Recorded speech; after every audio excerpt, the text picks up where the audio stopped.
আসসালামু আলাইকুম রহমতুল্লাহ। এই সেই শিশু বাচ্চা আহ, যিনি দেখতেছেন স্ক্রিনে দেখতেছেন, দেখেন একটু মায় ভালোবাসে তোমারে। দেখাচ্ছি আমি। মাই বিছনায় পইড়া রইছে কাকা, মা যদি দেখছেন ভালো না বাসতে আহ, ওই ইনি টিভি অল বাংলাদেশকে একদিনের ভিতরে কাঁপিয়ে তুলছে। তিনি যে অ্যাক্টিং করেছেন, এই বয়সে যে তিনি অ্যাক্টিং করেছেন, এটা হচ্ছে মারাত্মক বিষয়। তিনি কিভাবে অ্যাক্টিং করলেন?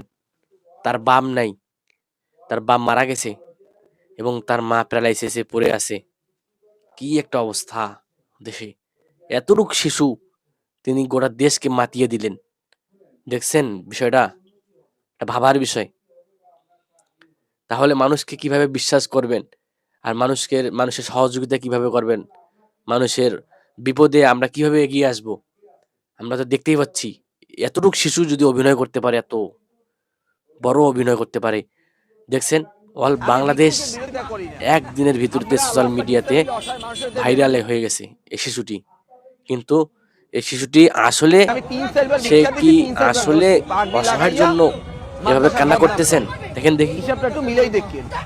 তা আসলে কি অসহায় মানুষ? তো বুঝতেই পারবে না মানুষ। তার এই ভিডিওটাই, একটা ভিডিও ভাইরাল হয়েছে, ভিডিওটি প্রচার প্রসারের মাধ্যমে তার ঠিকানা জানা গেছে। সে একটা আহ, জুয়াখোর, লুডো খেলে, বিভিন্ন জুয়ায় আসক্ত, আরো জানি না আল্লাহ জানে কত অন্যায় কাজে যে আসক্ত আছে তিনি।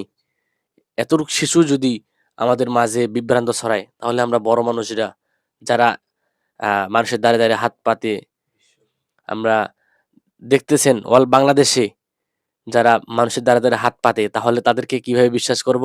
এবং তাদের কিভাবে আমরা সহযোগিতার হাত বাড়াবো?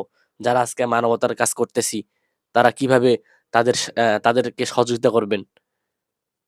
এতটুকু বাচ্চা যদি অ্যাক্টিং এ সেরা হতে পারে, দেখছেন কত বড় একটা। এখন আমরা কিভাবে কি করতে পারি? এর মধ্যে কতগুলো মিথ্যুক ফকির, যারা অভিনয় অ্যাক্টিং করে তাদের জীবিকা নির্বাহ করতেছে। এইদিকে দেখছেন যে অভিনয় করতেছে, কিন্তু তার পিছন দিকে দেখেন 10 তলা বিল্ডিং। তাহলে তাহলে বুঝতে হবে, তাহলে তারা এটা পেশা হিসেবে নিয়েছে। এই ছোট্ট শিশুটি তার মায়ের নাম ভেঙে খাচ্ছে, তার মায়ের নাম ভেঙে খাচ্ছে, এবং সে এই টাকা নিয়ে জুয়া খেলতেছে, বিভিন্ন অসামাজিক কাজগুলো করতেছে। আসুন আমরা সতর্ক হয়ে যাই, দেশবাসী সতর্ক হয়ে যাই, এদেশ থেকে সাবধান থাকি, এদেরকে আমরা চিহ্নিত করে রাখি। সবাই ভালো থাকবেন, সুস্থ থাকবেন। আসসালামু আলাইকুম রহমতুল্লাহ।